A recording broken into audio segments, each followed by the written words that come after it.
আসসালামু আলাইকুম রহমতুল্লাহি অবরাকাতু।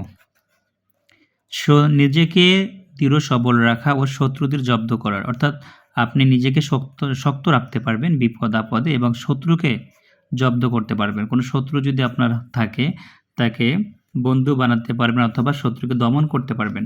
উক্ত আমলটি অত্যন্ত পরীক্ষিত, কার্যকারী কোরআন শরীফের আয়াতের একটি আমল। এটির দ্বারা শত্রুকে দমন করা যায়, শত্রুকে জব্দ করা যায়, হ্যাঁ? এবং নিজের মনোবল আরও দৃঢ় হবে, নিজের প্রতি নিজের কনফিডেন্স ইনশাআল্লাহ বেড়ে যাবে।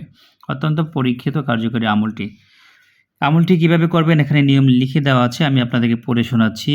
বিপদে আপদে নিজেকে শক্ত, বল ও স্থির রাখিতে এবং শত্রু ভাবাপন্ন লোকদেরকে জব্দ করিতে, যারা আপনার সাথে শত্রুতা করে তাদেরকে জব্দ করিতে আল্লাহর দরবারে অনবরত নিম্নোক্ত মোনাজাতটি পেশ করা দরকার।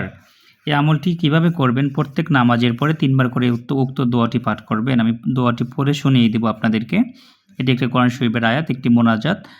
আপনি এই আমলের দ্বারা শত্রুকে আপনার দমন করতে পারবেন।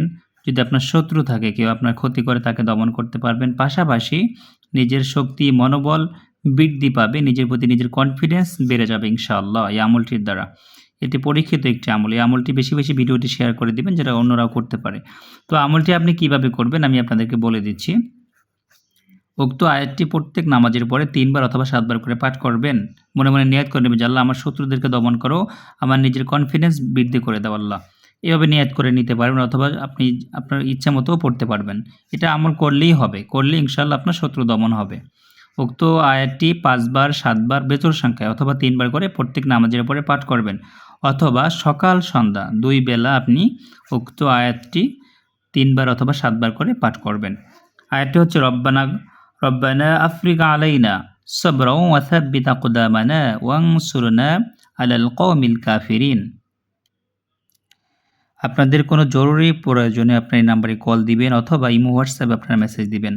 আল্লাহ আমাদের সকলকে সমস্ত রকম বালা মুসিবত, শত্রুর বিপদ আপদ থেকে হেফাজতে রাখুক, আল্লাহুম্মা আমিন।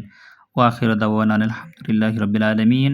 আসসালামু আলাইকুম ওয়া রাহমাতুল্লাহি ওয়া বারাকাতুহু।